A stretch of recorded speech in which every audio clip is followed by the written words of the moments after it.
we go. Season 1, Episode 2 of the Bite Me Podcast. Welcome, I'm Adam West. Cliff Johnson. Dylan Hubbard. And we like to talk about video games. Because video games are great. They are. We don't They're like fun. playing them, but we sure like talking about them. I know plenty of people who talk about video games all the time and have not played. Literally, the last thing they played was like NES in 1989. Yeah, I play video games a lot for someone who doesn't like to play them. A lot. Yeah. Yeah. I don't play them. I watch Kevin play them a lot. It's good enough. But I actually play. I mean, I play too. I had a cousin growing up. We always used to make fun of him, who didn't ever want to actually play. He just wanted to watch someone else play. And at the time, this is 20 years ago, 25 years ago, he was just such the weird kid. And nowadays, that's a billion people on Twitch. It's such a weird phenomenon that we just watch people play games now. Yeah. And then we also feel like we should give them money a lot of the time. Well, okay, I'm not part of that crowd.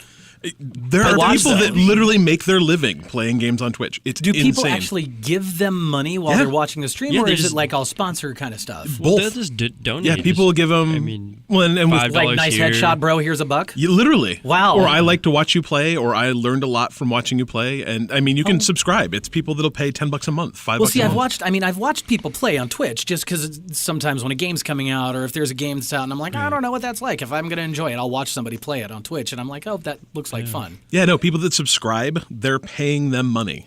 Yeah, it's crazy. We should get on that. Right. Well, and now with now that Amazon bought Twitch, if you're a Prime member, you actually get a free subscription a month. So if there's one you like watching, you can use that to get them, and they get, I don't know, $5. I don't know how much it is, but you can use that free one to actually pay someone you like to watch stream. Yeah.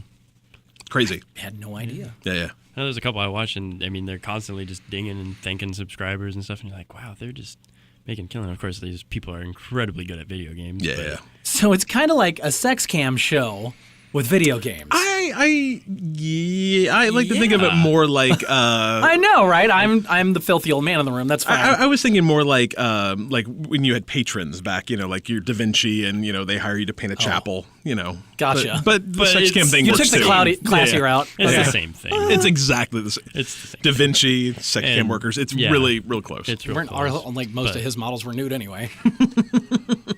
Good enough. So yeah.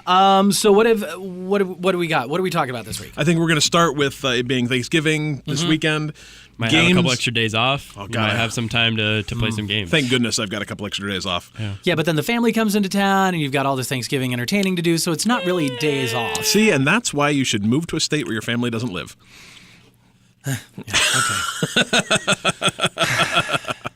Family's always These getting in the way. simple answers to things that make a lot of sense that I just can't do. Right? Yeah, it's Gotcha. great. I'm going out to Indian food for Thanksgiving dinner. It'll be perfect.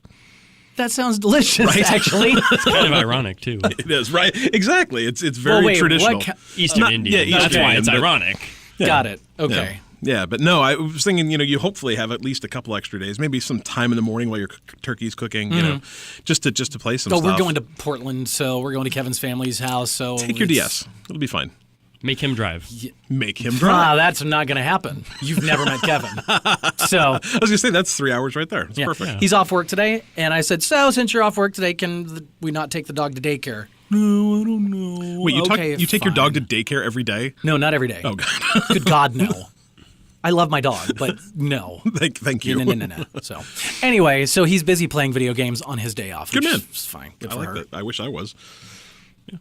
That's the plan. So we're going to talk about some games that we might want to play over. And I think one that I was thinking that I think we can all agree on, and it's the perfect length for a holiday weekend, and we already talked about it in the last show, but maybe this will just be recurring, is the South Park game.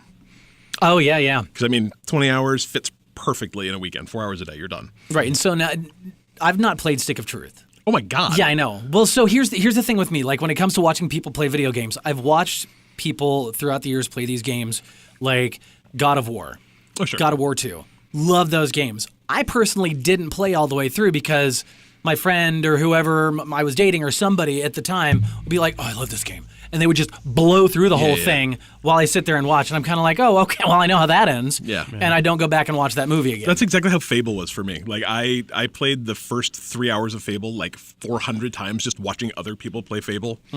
My wife played all of the first Kingdom Hearts entirely by watching me play it. Loved it. Oh, nice. So Kevin's already played Stick of Truth. I've seen it. I kind of know what happens. Close enough.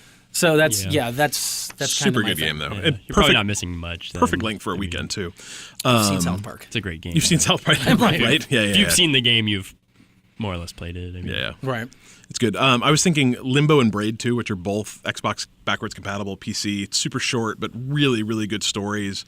You could easily crank through those in a weekend, and they're both gorgeous and fun and super enjoyable. Yeah, and I know Braid. I've got Braid on my PS3. Yeah, see? So it's there.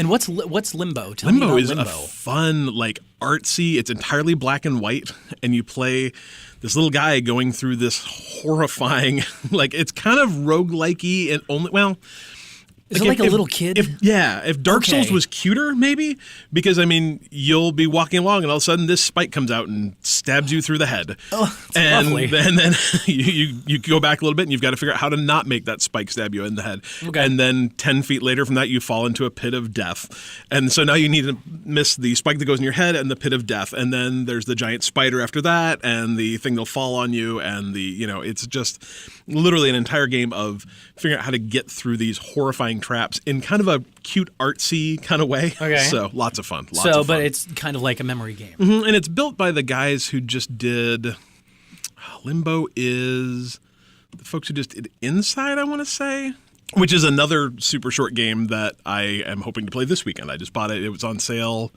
on the Xbox Black Friday deal. So yeah, picked that up for like $12. Okay. See, I need to look and see if they've got this for like PlayStation. On the PlayStation. Inside is on the PlayStation.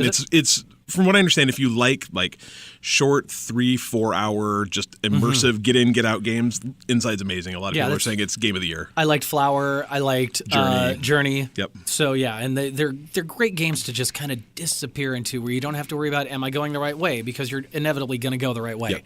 and you don't die and you don't restart and all these Yep. weird little things. It's just you kind of enjoy the experience Yep. of going through this world. Abzu would be another one that would be great for that. Bless you. Exactly. It has lots in it, I think.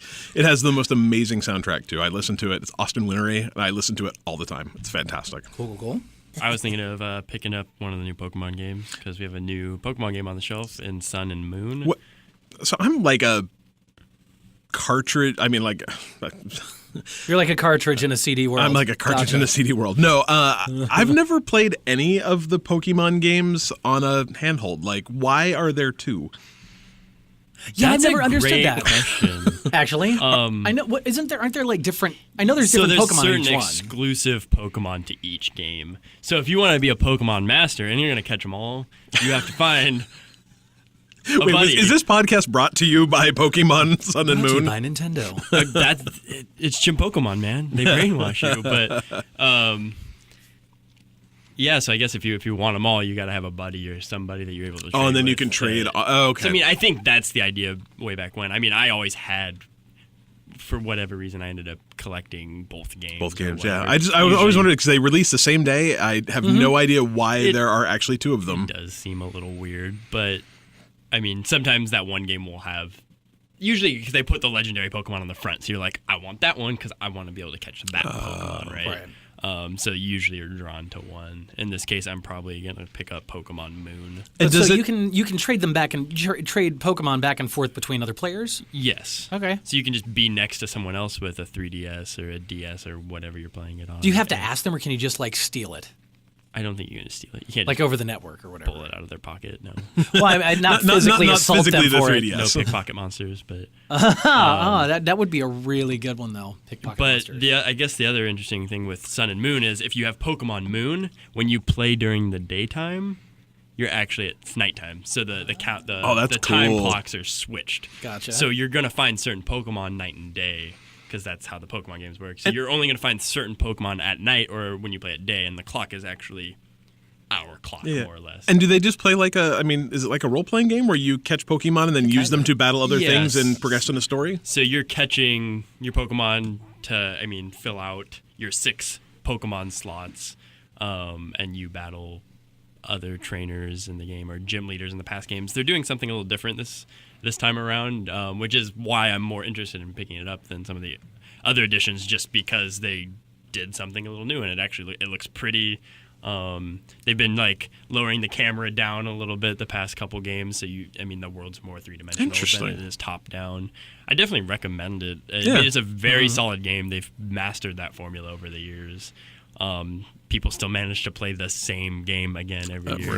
They add some of the same Pokemon, but you still have some of the old ones, your favorites from the old games. How many new Pokemon do they add to each generation of games? I don't know. A lot. I don't know if there's 600 or more Pokemon now, but that's crazy. Crap. I don't know.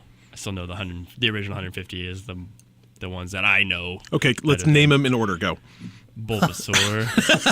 I'm gonna stop. We know the first three. There's Bulbasaur, Squirtle, and well, that's not the first three. I thought those. You got to go started, through their evolution. So Bulbasaur, Ivysaur, Venusaur. Then we go to I think it's Squirtle next, and then Wartortle, Blastoise, and then Charmander, Charmeleon. This is real impressive, Charizard. actually. I'm gonna stop though. It's funny because when I was playing Pokemon Go, we would go on our little walks around town at the park or whatever. A group of us would get together, and I would go, "Oh, look, there's a floating chain with smoke and balls and stuff," and Kevin would be like, "Oh, that's Ghastly." And I'm like, I have no idea what that means. The smoking chain with balls. I did the exact same thing. I'm like, I think I caught a cabbage. Oh, yeah. That is, hang on, I know that one. There's one that looks like a bunch of little leaves. I don't know. I caught a cabbage, man. Dylan? Cabbage isn't really doing it for me. Oh, well. What's a cabbage? Weedle? Which one's... That's not a cabbage. Weedle's a flower. A weedle. It's a weedle. Gotcha. Yeah. Like a little. I don't know. I could show Kevin the outline. In Pokemon Go, you would see the outline of what it was without anything other than that, and he'd be like, "Oh, that's blah blah. That's the evolved form of blah blah blah. But you can turn into blah blah after that." Just looking at it, glancing while he's driving. Absolutely. Yeah, we were real safe about it. It's all good. It's all good. Well, we're still playing Rocket League because Rocket League. That's an always still playing thing. Hashtag duh. Exactly. But I did play a couple new things this weekend. I played the new Star Wars Lego games, The Force Awakens. Okay. Which is real fun if you like Lego games. I've actually, I've only played the Lego Avengers. See, and this is perfect for you then because I've played all of them. And it's at a point where Lego games are getting a little like, oh my God, I've done this so many times. This one's cool though, in that it's a lot of fun and there's some kind of new play mechanics. But all the audio from it is actually just ripped audio from the movie, which you'd think would be good. That sounds fun. It's not. It it kind of works, but a lot of the times it just doesn't. I mean, imagine if you were just like taking audio from a movie and trying to make something else with it. You know how it would never feel like it quite fit? Mm-hmm. That's how this feels. So do they take actual lines of dialogue from the movie, or is it just like sound effects? No. Lines of dialogue from the movie. Yeah, so all of the dialogue is literally little Lego minifigures using the lines from the movie, which just doesn't feel quite right, but it's still fun. I mean, the Lego games are what they are. They're, destroying a billion things and collecting a billion blocks and building things out of them and getting through fun levels. So does the story of the Lego Star Wars, does it follow any particular movie, or is it just all kind of... This is actually The Force Awakens, so it is literally that movie. Oh, gotcha. Okay. So, and it's... I'd almost more say they paraphrase the movie. They're close, but some things last way longer than they do in the movie. Some things are way shorter, but it's good. It's not great. I'm a little disappointed that it wasn't great, honestly, because when it came... It's been out for maybe 6 months, and when it came out, it had huge buzz. And it looks great visually. They've upgraded the engine. Looks great, but it's just kind of... It's good. Mm-hmm. It's good enough. I played the Steep beta this weekend, which is a snowboarding game from Ubisoft, I want to say. Okay. And history-wise, I was a huge fan of Amped on the original Xbox. I'm not a snowboarder, have never snowboarded. Did you ever play the SSX games like SSX Tricky? Yeah, but I liked Amped better. Anyway, we played Amped as a couch game where we'd literally just go run, and then if you fell, you'd pass it to the next person. They'd try, and I mean we played a lot of Amped, and I was really hoping Steep would be that, and it's not. You can't jump There's no rails. Like, so it's literally just you like sliding. Yeah, I'm like, this is real dumb. There's some kind of fun stuff where you can wear a wingsuit and like jump off and do like a wingsuit down. Flying squirrel. Yeah, but and it's just the beta, so maybe the full game will be better. But I was way underimpressed. So how do you catch air and do tricks and stuff? You don't, and That the whole sounds point. real dumb. It should be steep. Don't fall down. right? Yeah, I mean, it was literally like skiing. I mean, like when I go skiing, I don't do tricks and jump because I'm dumb. Is there a Yeti that chases you or anything? No, I was literally. I did like 3 runs. I'm like, this is really boring. Why are we doing this? Because this isn't fun. I'd like try and catch air off rocks and stuff, and it would hurt me, and I'd fall over. I'm like, this is the dumbest extreme thing I've ever seen ever. So I don't know. And then I actually bought Grand Theft Auto 5 too, which is Whoop, whoop. Okay. which is, I mean, that's a game that's 3 years out. I had it on the original, the 360, on the 360, and then it went on sale, which is such a weird thing to say for a game that's been out for 3 years, but it still retails for $60. Holy crap. Right? Because it's worth every penny. Is it? It really is very good. Okay. But it went on sale in the Xbox Black Friday sale again, and I'm like, I'm not going to break out my Xbox 360 to play it. So I got it for $30, but that game is incredible, and I mean, it's not only amazing that it's still selling for $60, but they've sold 70 million copies of that game. Holy crap. Right? Do the math on that. That's 4 that's a lot. Well, I mean, it's That's 6 many. times 7, $4.2 billion. And it's worth every penny.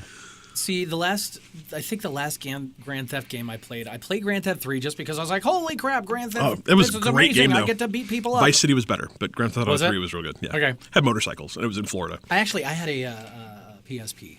Oh, And sure, I sure. played one on there too. Yeah. It was kind of fun. Yeah, no, 5 is awesome. It's Okay. real good. Yeah. Real good. And I'd forgotten how much fun it is. I played it for 4 or 5 hours over the weekend. It's just it's visceral. It really is. Right. It's worth it though. Real worth Yeah, I'm it. gonna try to revisit that again pretty soon. It's been on my list to do. Yeah. so. For $30. Do it. Yeah. See, I've got so many games sitting in my library. Oh, it's only $20. Oh, it's only $30 Right. that I've just barely scratched the surface of any of. Yeah. We'll show you my Steam library sometime. It's like 350 games. Holy crap. So because you haven't played? That I haven't played. that humble bundle's only $8. That gives me 5 games. That sounds like a good deal. Did you get the Capcom Humble Bundle a few months ago? Of course I did. Yeah, guess who hasn't downloaded a single thing from that? I download all I was of like, them. it's got this game. I'm gonna get it. Yeah. But you have it I have it. I Yeah, have a- I've got all the codes. I just haven't downloaded a single one. I have a real problem. in It's case not. of a rainy day. Yeah. Well, for me though, it's like Well, I we mean, live in I Seattle, was so gonna say, we're going to run apocalypse. across one eventually. You would think so, but like I still have like 300 games I've never even installed, so I need a lot of rainy days. What have you played, Dylan? Well, I continued my Civilization 6 experience, and I claimed a science victory, which was pretty exciting. Nice. What's a science victory? So in Civilization 6, there's many different ways you can win, and usually it's the first civilization to do something, so whether that's colonizing Mars. So to get a science victory, you have to send a satellite into space, you have to get to the moon, and then you have to get to Mars and colonize it, right?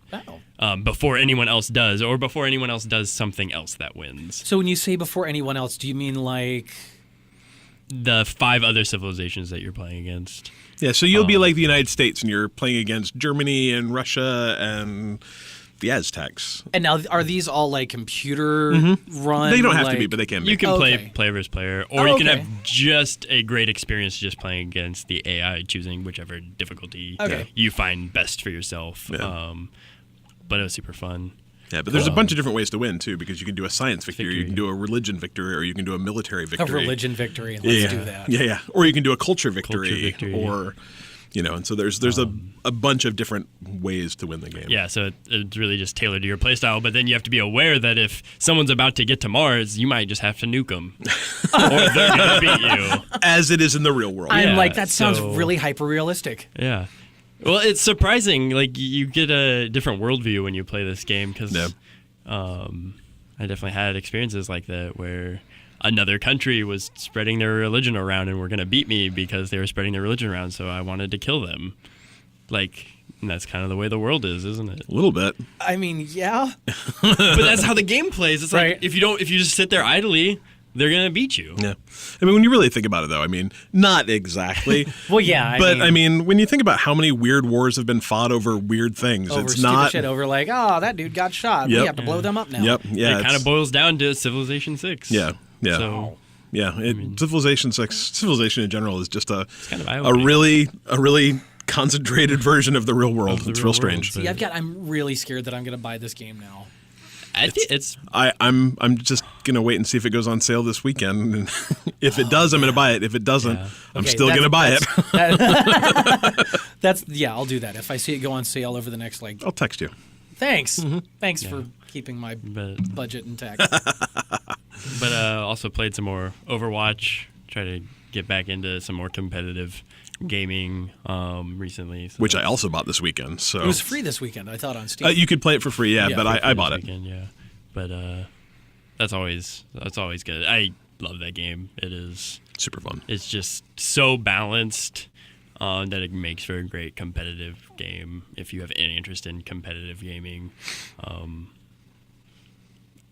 Yeah, and I've never played it ranked, but I'm not quite that far yet. Yeah. I gotta break that goal. But I was playing with my buddy who is playing in the ranked mode, which I'm very interested to get to that point now. I don't know. Ranked for me is I play a lot of Rocket League, and I'm good enough. When you say ranked, you're talking about like compared to and everybody who plays in so that you actually get particular style. and so I play 3v3 Rocket League, and you just start out. You play 10 games, and it tells you where you fit in this ranking of tiers, and then every game you play, you either gain points and go up a tier, or you lose points and go down a tier. So that's fun. No, it's really not. I think some people must. I'm super competitive too, so I don't know what it is, but it just made the game so much less fun for me. Yeah. So I play mostly casual. It takes a great responsibility to get into competitive gaming. Yeah. Well, yeah, and it's funny. There's a guy that I've known for a while, but I actually hung out with him at this party over the weekend, some friend's housewarming party, and he plays Overwatch like professionally. Yeah. That's how he makes his living. So yeah, he's legit. He does that. He travels all the time and does that and plays competitive. They just announced a really cool competitive version of Overwatch 2 where they're actually going to do tryouts in X number of states. What? Yeah. But they're going to make state teams. So it won't be, I mean, like when I watch, competitive Rocket League, it's like Genesis versus, this other, well, you have no ties to these people. They change a lot.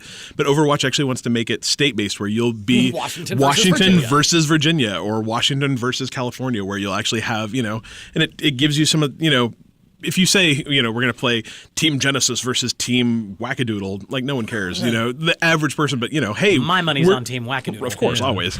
But, team, our team's going to take on California today and we're going to kick their, That's kind of fun. It's a real interesting idea. I'm real into that. Right? I think that's exciting. I'd watch it. Yeah. Yeah. See, now we're getting back to we just watch video games. Yeah, I know. Yeah, it's weird. It's real we weird. love video games. We watch them all the time. Right? It's real strange. What video games could we watch Adam play?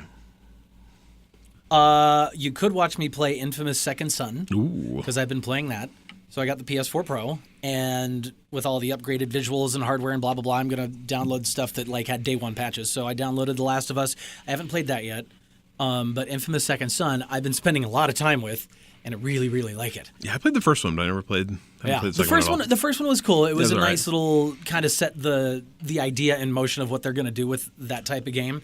But I mean, it's it's a typical open worlder where you just kind of go here, beat these guys. You have here, clear this guy. superpowers or something though, right? Like electricity. I barely remember. Yeah. That, but. So Deslin, I think is his name. In this one, he gets touched by one of the mutant.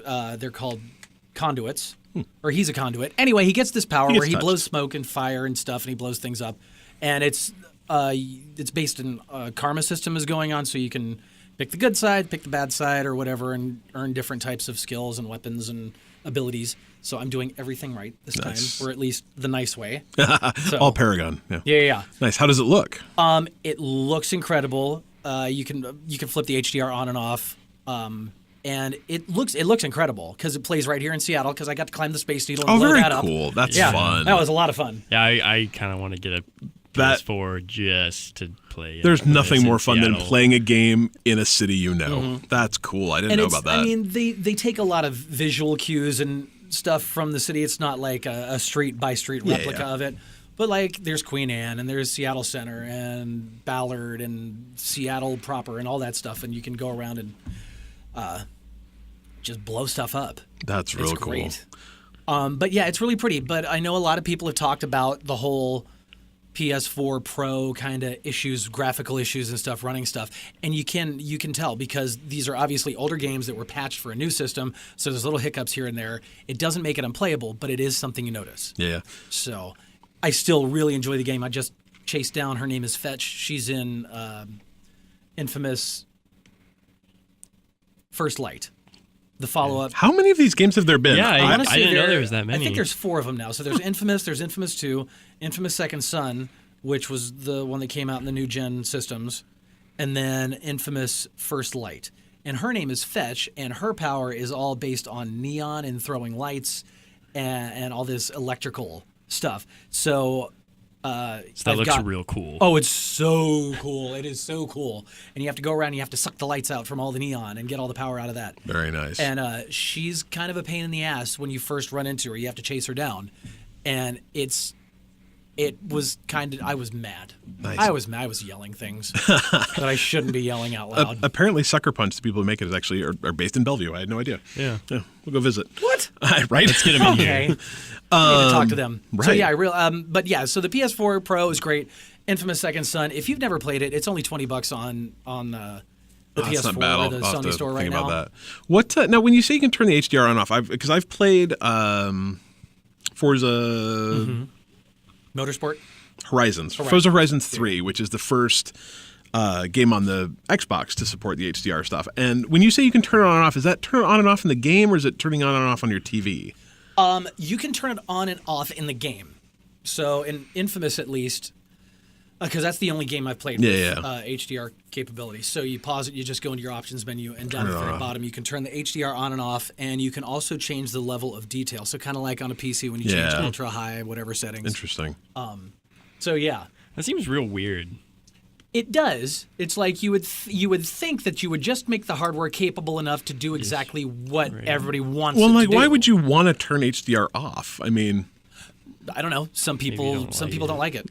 I don't like colors being as poppy, and I like my darks muddy and gross instead of black. Well, and I mean that's one thing that I seem to have noticed, at least on the HDR TV we've got, that when HDR is on, that the colors pop if they're there. Yeah. You know, but with Infamous Second Son, it's in Seattle, so it's overcast, it's rainy. Yeah. So the colors really, it's beautiful to look at. You can definitely tell what's going on, but it's not all these bright, beautiful popping colors. But like the contrast between the sun and the setting, and the blacks are blacker. You can still see everything, and it's hyper realistic looking, but it's not colorful. Yeah, because Seattle's not colorful. No. On Forza, it's beautiful, absolutely stunningly gorgeous game, but I could never really tell. Yeah. I need to look and see if there's like an on or off, because I'm like, it's gorgeous. I mean, it's a car racing game that I only downloaded because I wanted to see the colors. But I couldn't really say if they were on or off. And I mean, I can change it on my TV, but I didn't know if that's what I was supposed to do. I need to look into it. It'd be nice if there was a button so you could instantly tell. Right. They did that with the Halo remaster. Yeah, that was cool. You could press a button on the controller and it would show you what the game used to look like on the original Xbox. That would be all right. It's and real then neat. You hit it and it would be the updated version, so Yeah. you could see at that moment what the game looked like and what it looks like now. And I can tell you when you've got HDR on and it's how it's supposed to be, you can tell. Yeah. It's not one of those things where it's like, I can't really tell. Because we got our TV and I was like, I'm going to look up a 4K HDR video on YouTube. This was 6 months ago. Pulled it up, watched it, and I was in awe because it was so beautiful to look at. And I didn't think anything of it because I just assumed that was in HDR because that's what the title said. But this is YouTube. Yeah, right. So because the titles are always what they are. Right. Then YouTube officially announced they were supporting HDR content just 2 weeks ago, 3 weeks ago. And I'm like, okay. I put it on, and my mouth hit the floor, and the first words out of my mouth were, holy shit, because it was something like I had never seen. I need to check that out then. So, yeah, check into it, because when it's on, you notice. You know it's on. Yeah, now, one thing that I thought was interesting about these new redone PlayStation games is that there's actually been a lot of reports that they're awesome on 4K, but it's actually lowering people are having problems with them not 4K. Because on the PS4 they play natively at 4K, and then if you're playing 1080, it actually has to downsample them. So it's actually taking more processor to run on a 1080 than it does on a 4K, which is crazy. It's all going to get sorted. It'll all get sorted. Because it's just they got it out there, want everybody to see what it can do right away, but they're not taking the time to really patch it nicely to where everything's fine. And one thing that's interesting about Infamous Second Son, at least, when you play it without HDR on, it's in 4K. When you turn the HDR on, it's in, 2K? So it's basically half of that? Oh, so when you're playing it in HDR, you're not playing it at the full resolution? No, it's still higher than, is that still higher than 1080? 2K and 1080 the difference is negligible, but okay. It's very few pixels different. Interesting. So yeah. You get, what is it, 1440? Is that a thing? It is, but I'm not sure if that's what 2K is. I can't. 2K is, so 2K is 2000 instead of 1980, yeah. Horizontal lines instead of 19. Okay. Yeah. 1920. 1920, yeah. So yeah, not much different. Sorry. Interesting. Yeah, so there's that. So you get either deep, beautiful colors or lots of pixels? Yeah. Interesting. Yeah, and I actually haven't tried playing it in just 4K because I was like, HDR, I gotta see it because it's so pretty no matter what. Yeah, having a 4K TV, it's cool, but it wasn't as startling to me. Point? Yeah, I got it because I wanted to kind of future-proof my TV and figuring that at some point there would be a reason to have it. But going from an SD TV, a tube TV, to a 1080 TV was night and day different. Oh, yeah. And it's about the same jump too, from 420 to 1080, then 1080 to however many pixels are in a 4K TV. But there's a diminishing return there. It's beautiful, but there's not a lot of content for it. The games look good. It's nice to see the games upscaled. They look nice, but it's not. Yeah, no, tonight I'm going to go home. I'm going to flip it in just 4K and play it that way. Check it out. You have The Witness too, right? I've got a what now? What? I've got The Witness, yeah. The Witness got a I forgot about that. PS Pro update. Okay. And that game's I'd be interested to know, the game's it's not infamous. It's pretty, but it's not stunning. Yeah, and it's a pretty basic kind of graphical style too. So you kind of wonder what they would do with HDR. It'd be interesting to see. Huh. Right? And I'm trying to think of what they would do because it's such a basic art style. Yeah. Okay. Yeah, I'll have to do that. I'm interested. The Witness is a cool game, but I have it on the PC, so I guess we'll never know. Right. Yeah. It's fun. So the HDR thing, you'll know when you've got it. Turn it on, check your settings, and see that because you will tell a difference. And that kind of brings us into our next topic, remasters, remakes, not necessarily reboots, but just, repurposing old games, updating them visually, new hardware and stuff. What do you think? Should they be doing it? Because what we got? We have Skyrim just got a remaster. I know a bunch of buddies are playing that again. We just saw Call of Duty Modern Warfare remastered and released alongside the new Infinite Warfare. I don't know. Is that what it is? I've never played a Call of Duty game. Call of Duty's fizzled out for me. Once you hit Infinite Warfare, do you have to keep releasing sequels, or is there it just another one? Yeah, right. You're just kind of this just goes on I think forever. the story's done. Yes. No, it's not done. It goes on forever. Oh, dang. It's just DLC from this point. But then still, it's like the game I'm playing, Infamous Second Son. That's an updated, thing of a 4-year-old game. Yeah. Is it 4 years old now? I think so. Yeah. Yeah, I think it was 12 or 13. Yeah. Something like that. So, that's a remake, a repurposed game. Did you play it before? No, I never played it before. And the same with The Last of Us. I never played it before. But not only The Last of Us got an HD update when PS4 came out, now they're getting the HDR 4K remaster for the new PS4 So is Pro. this a little ridiculous? Well, I think there's a statute of limitations on stuff like that. Skyrim to me is a little soon because it's not backwards compatible, but it certainly could be. I'm playing Mass Effect 3 right now, which came out about the same time as Skyrim, and it looks great. There's literally no reason to.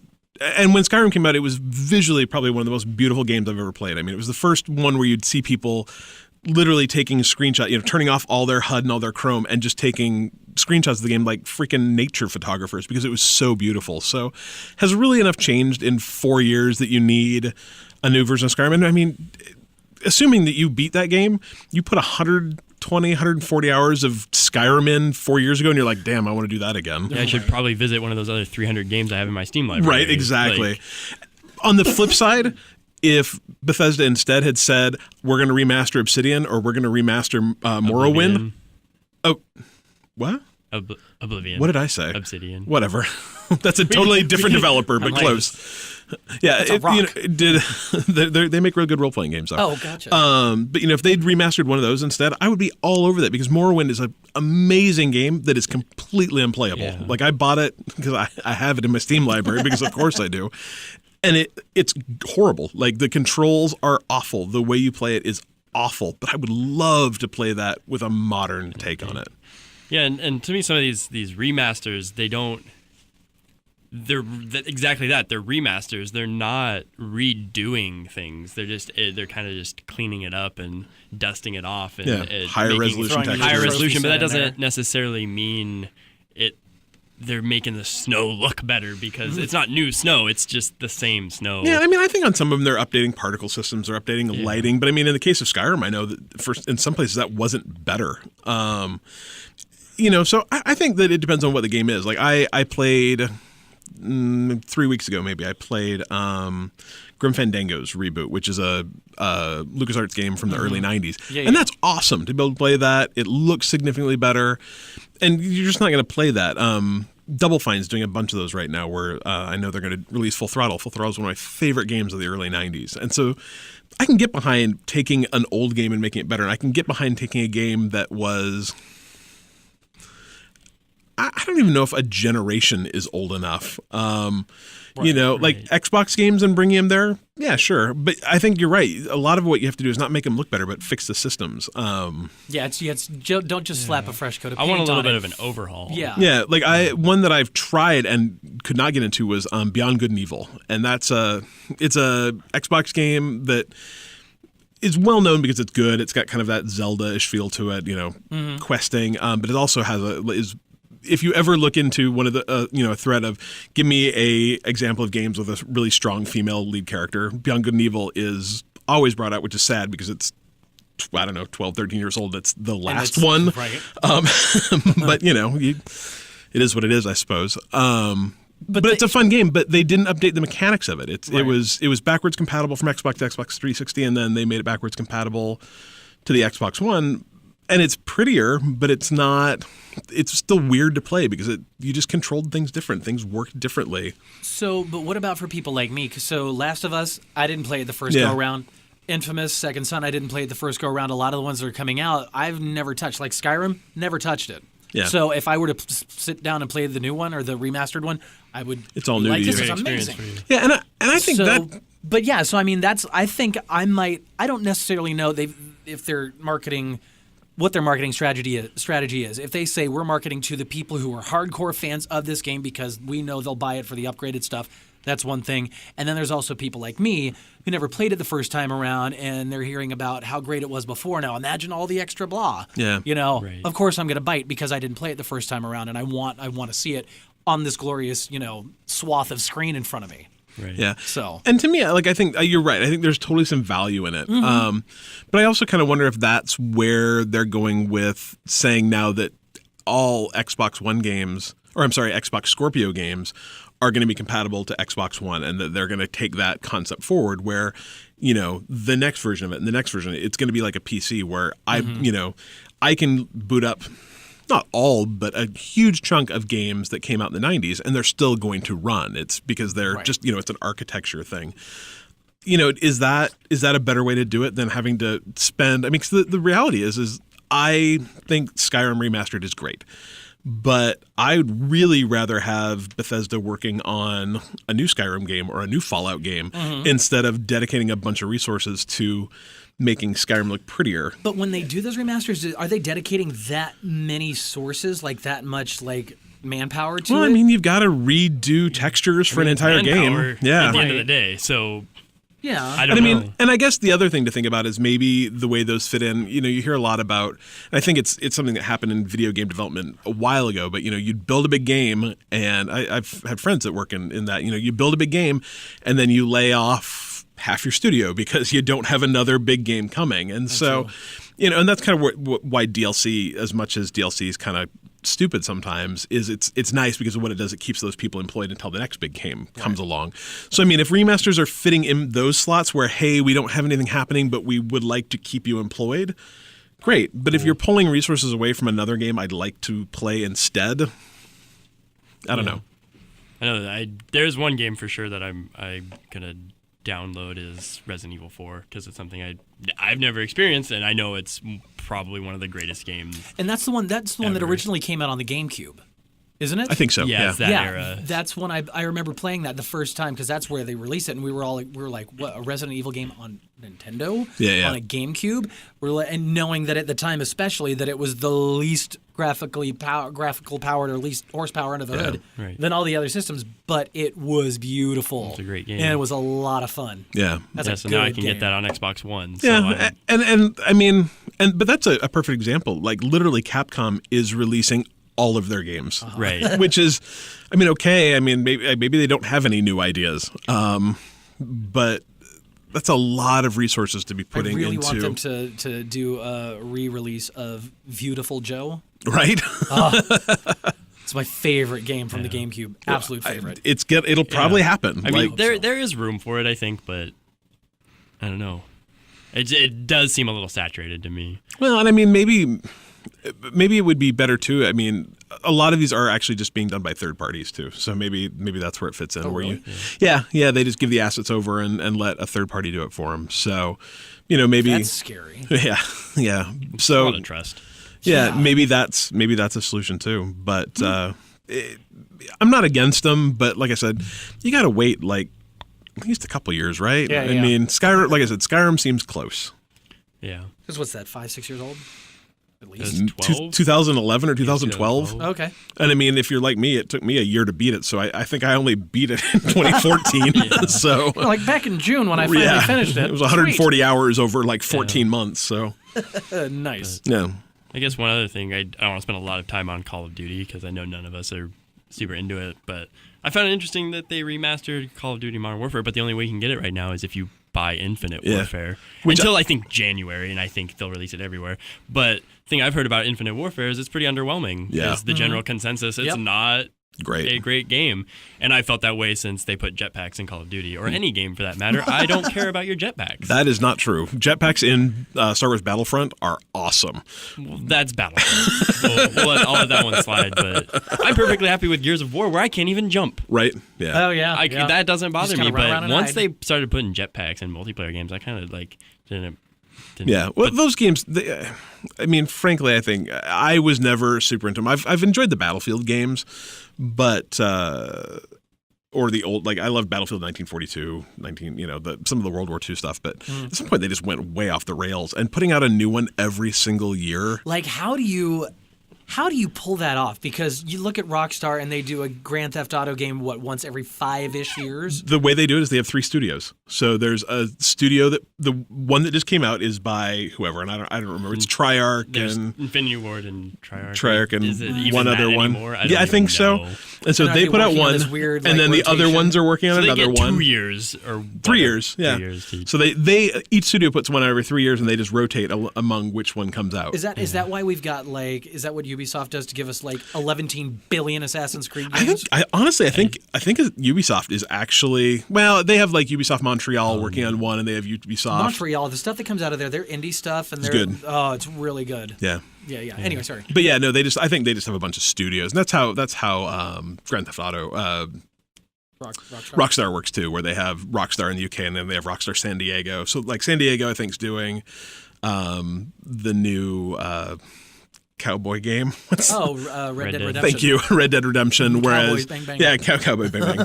I'm really excited about it too. So we're gonna get redeemed again. Yeah. But then Grand Theft Auto 6 is being done in their UK offices. It's just different studios. So yeah, they just employ it. I'd like to see a Grand Theft Auto game happen in another country. That'd be cool. Yeah, Grand Theft Auto Beijing. Yeah. I'll let them do that after they go back to Vice City. Yeah. Oh, I want a new Vice City. If we go back to Vice City, I would tell you that you should play Vice City, but I actually have. That's the 80s one. I've got the sound. Yeah. I've got the boxed set of CD soundtrack from that game. It's real good. Yeah. It's real good. So, yeah. I know the moment I watched the trailer, it was like Flock of Seagulls. Oh, it's great. It like And I was neon. like, this game, and I was like way too young to play it. This game. Oh God, I didn't even think about that. That was 2001. You were like 11. I was in 4th grade.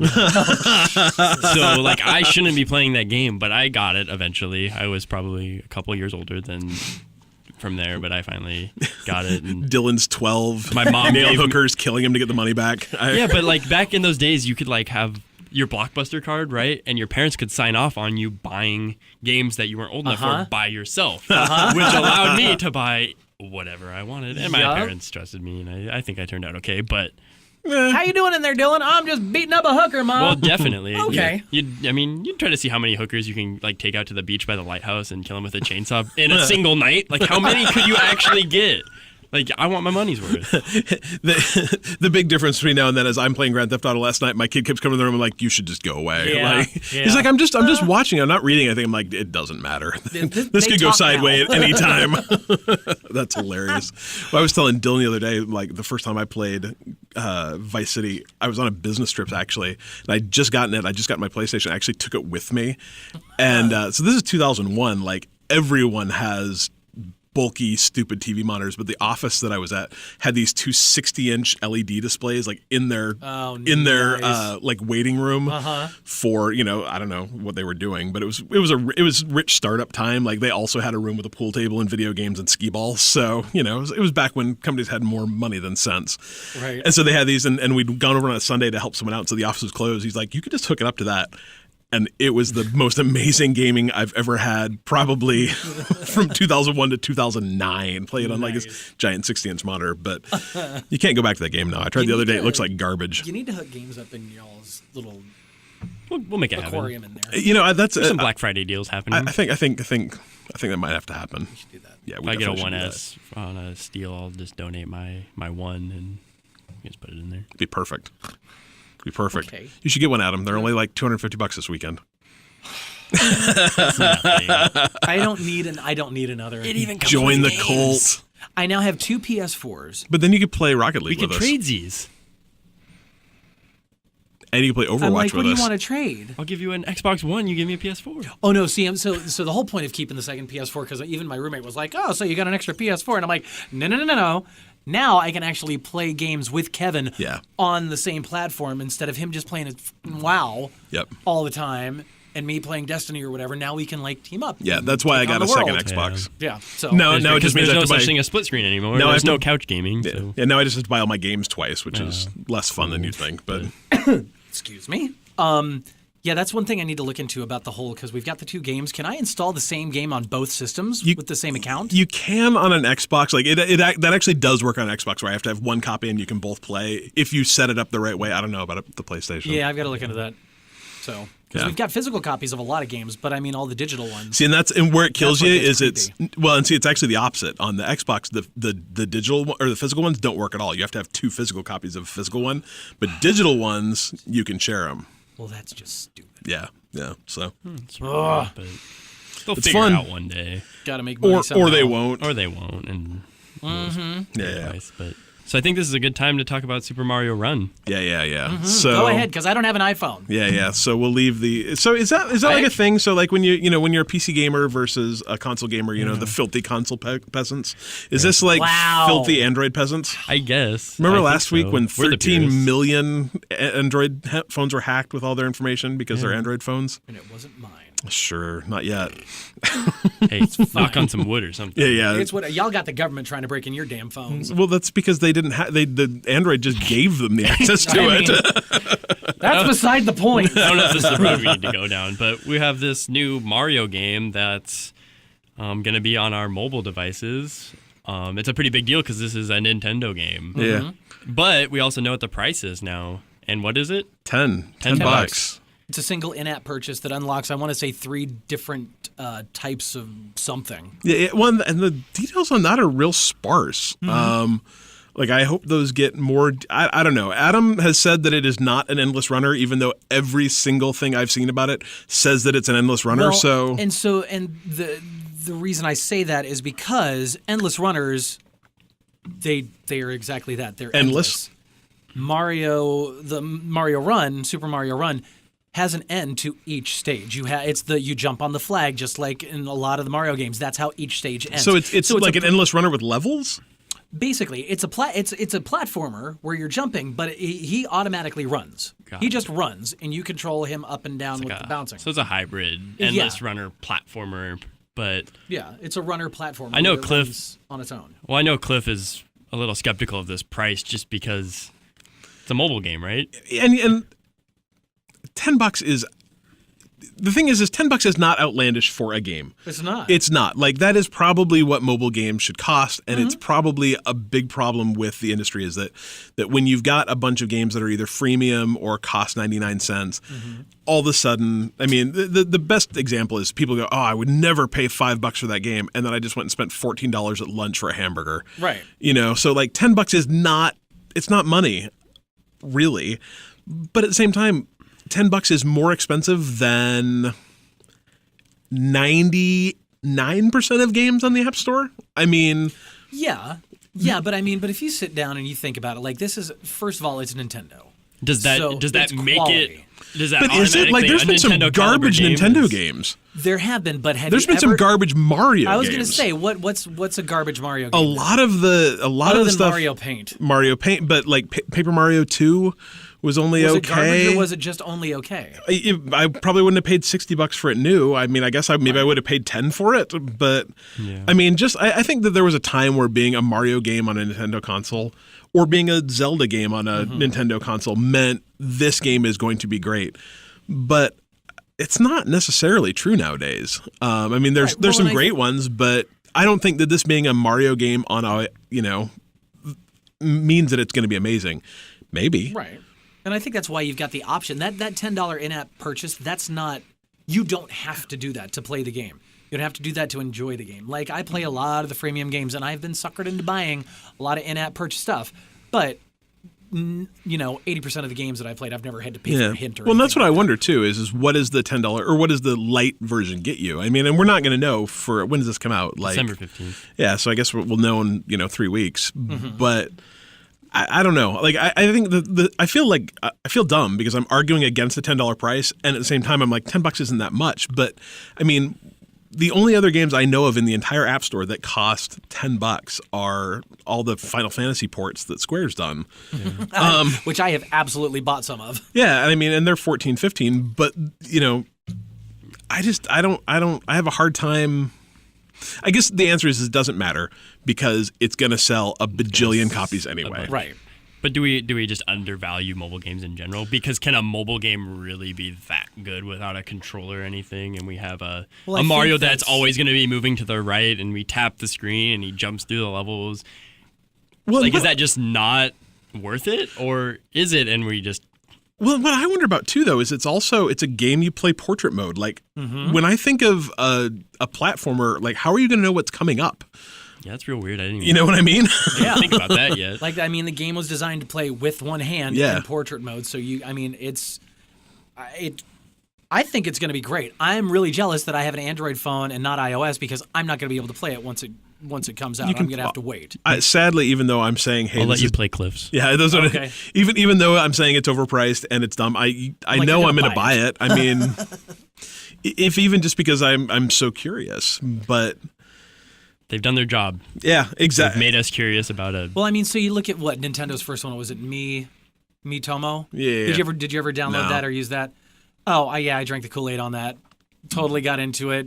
Made my little character, answered questions, talked to me. It was the most brilliant data farming scheme ever. It was so good. And then Pokemon Go, of course, that comes out.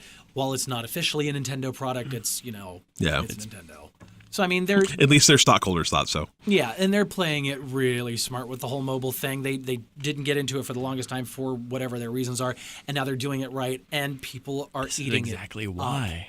See, but at the same time, like, I kind of wonder about that. Why now? you brought up the Wii U, and the Wii U, by all accounts, was just decimated because of mobile gaming. Like, the games that you play on the Wii moved to mobile because they're cheaper to develop, cheaper to do all those things for, and you didn't have to pay Nintendo however much licensing for every single game. You could put in these games; it was way cheaper, way easier. And so, in theory, the Wii U should have been lots more successful if it wasn't for mobile gaming. The Wii U dies. They bring out a system in the Switch that looks like it's really there to compete with mobile gaming in a smart way, in the way people want it to do.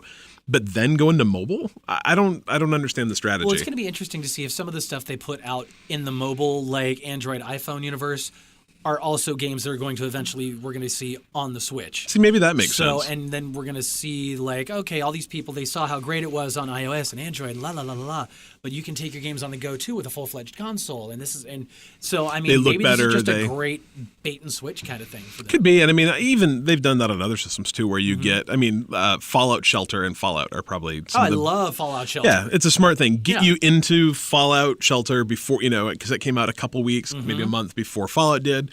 Get you back into that universe, get you interested in it, and then here's Fallout. So maybe that is a strategy. Yeah, it could be a thing. And the fact that you can't deny that there is a ton of money in mobile gaming. There just is. Bajillions of dollars, I think? Yeah, something like that. Yeah. Hey, it's really easy to buy stuff on your phone. We do our shopping there. I used to on my phone until actually iOS 10 came out. I'd never done the fingerprint thing. Oh, it's scary. It's really like now it's like, you want to buy this? I'm like, oh shoot, I think I did that on accident. I think I bought it on accident. Yeah. Air quote accident. Yeah. Yeah. See those air quotes, everybody.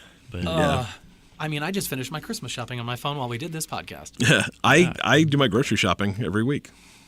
Oh, really? Yeah. On your phone? All Amazon Fresh. It's amazing. It's a miracle. The world we live in. Yeah. I love it. But to harken back maybe 15 years ago? Oh, we're taking it back. Adam, again, is left out of this conversation. I had an Xbox. You had an Xbox? Well, I had an Xbox when I moved to Portland, Oregon, the station I worked for there. I walked in, and I just moved. I'd spent all my money on my move, and I walked into our promotions department, and I'm like, I see you've got an Xbox sitting up there. Like, not just one, but like 6 of them. They hadn't given away because they couldn't give them away. Evidently, the first one, I don't know. They weren't trying. Yeah, they were trying to give them away in 2009. It was. So I got it. I was like, hey, if that ever needs a home. Nice. And it made its way to my home in about a week. I'd like to say I actually had to buy mine, but I didn't. My dad bought it for me.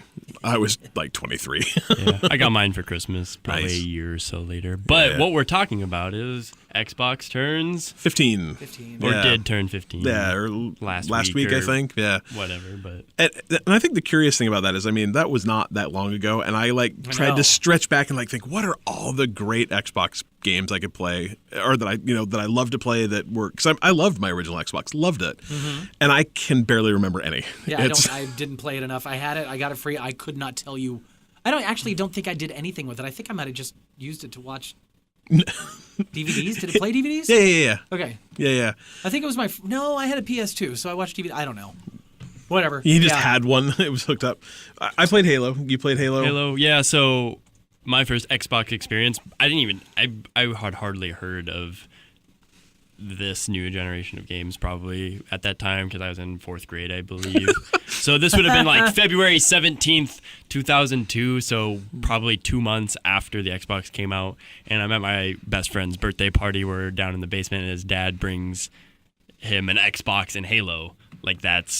We plug that in, and we just see aliens blow up with blue plasma everywhere while we're shoveling cake into our mouths.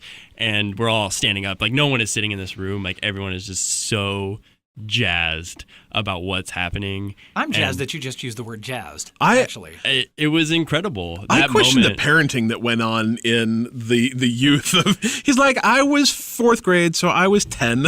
Yeah, but you were blowing up aliens, so I mean, it's not like it was an M-rated game. And I will say at the same time that last year, so my kid wasn't even in 4th grade, I played through the entire first thing of Halo with him co-op. So I'm mostly just giving you crap. Yeah, no, we had fun. Our parents were very trusting, and we were responsible kids, and I guess we earned. You've never blown up an alien in real life, no, so. Oh darn! You haven't lived. Yeah. We were very honest with our parents, and they let us do what we wanted to do. And I think the funny thing is Halo for me was the complete opposite experience. I got my Xbox and I rented Halo. I didn't buy it.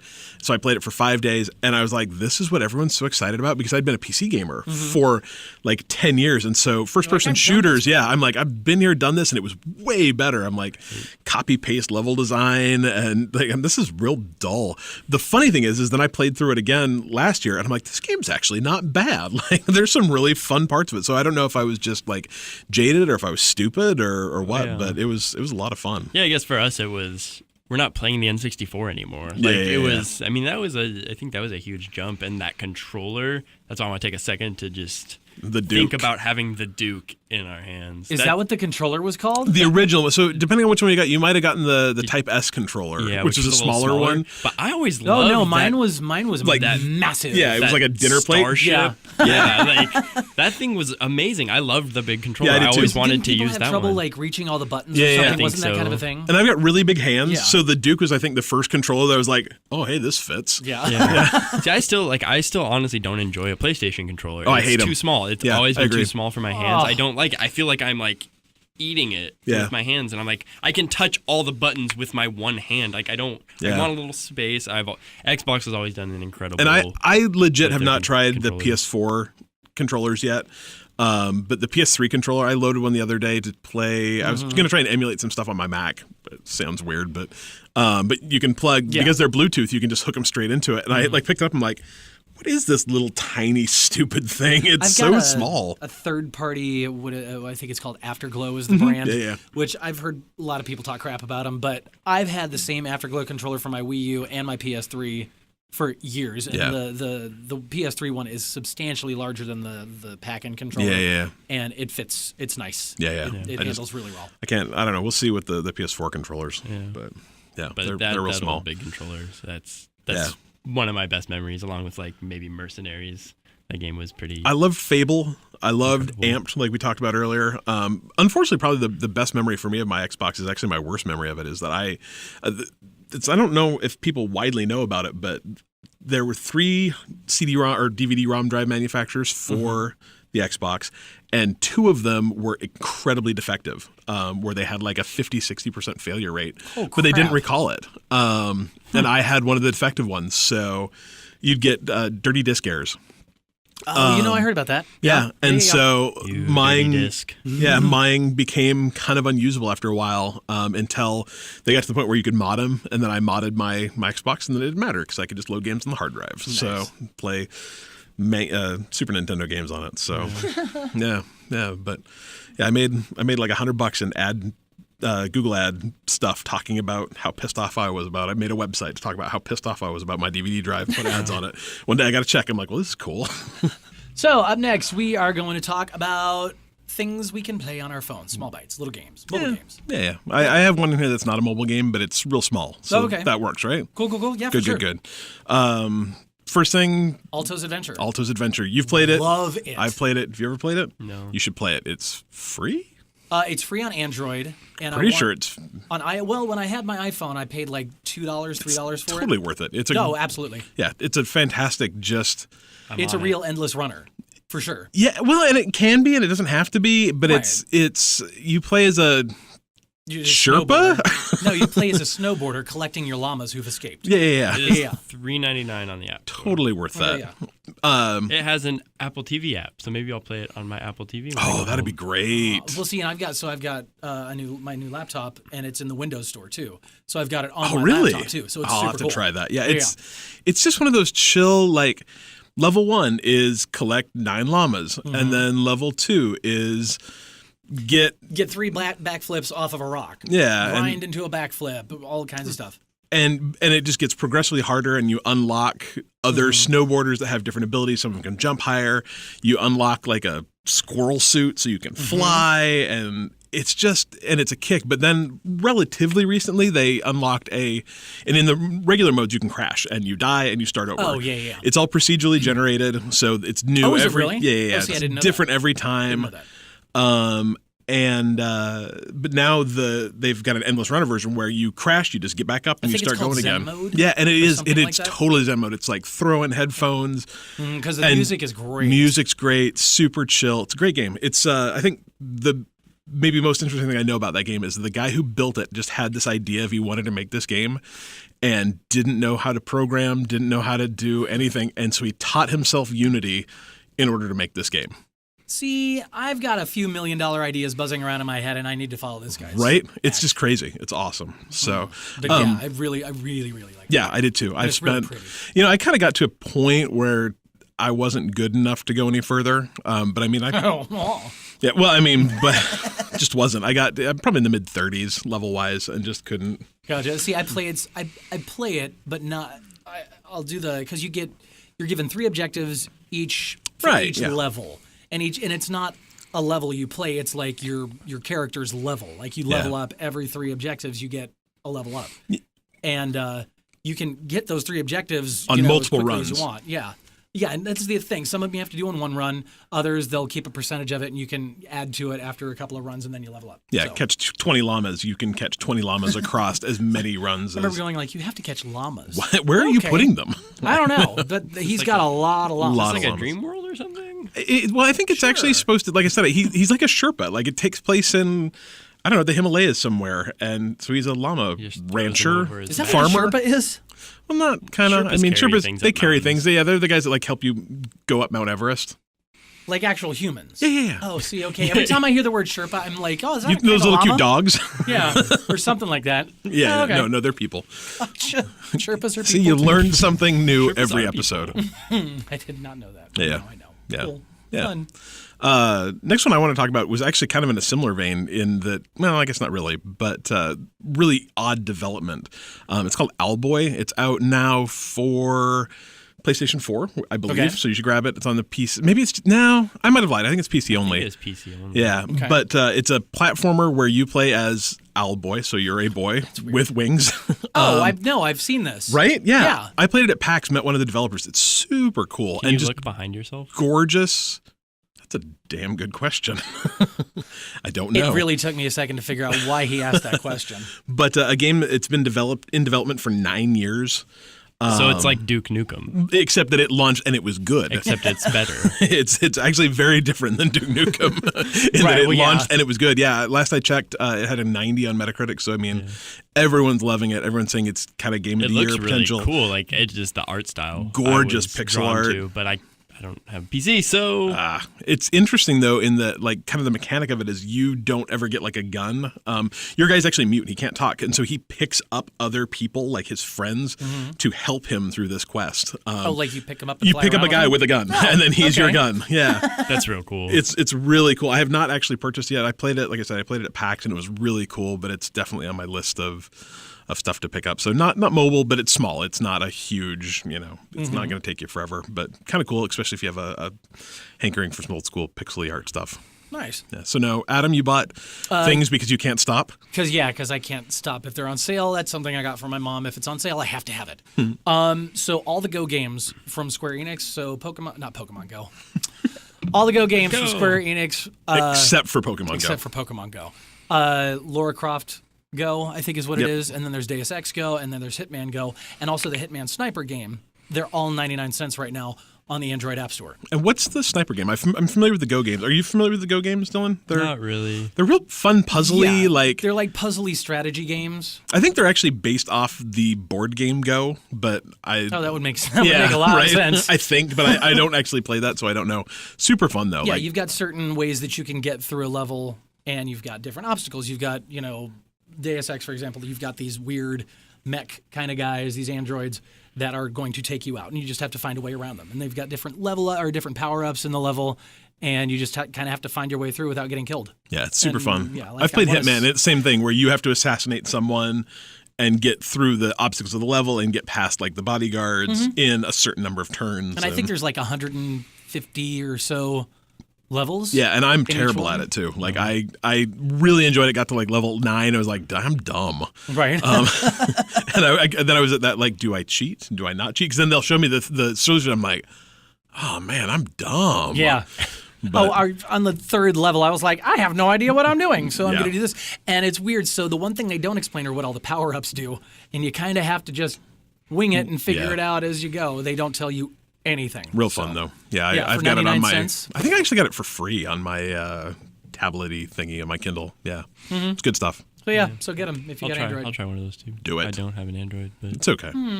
They might be 99 cents on the iPhone. Who knows? Or the App Store. I don't know. Yeah, it's all good.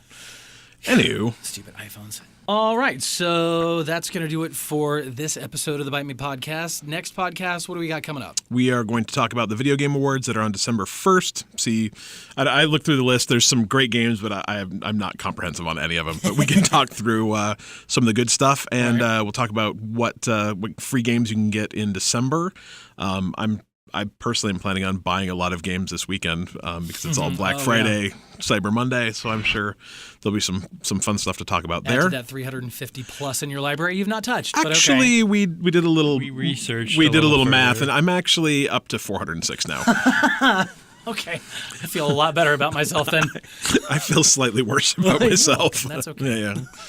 I only bought another 5 or 6 today. Today? Yeah, you broke 400. Yeah. Today. Okay. Yeah. Humble Cool. bundles. Yeah. They're awful. Oh, yeah, the Humble Bundles are great. Yeah, we'll have to talk about that too. Yeah. That's good.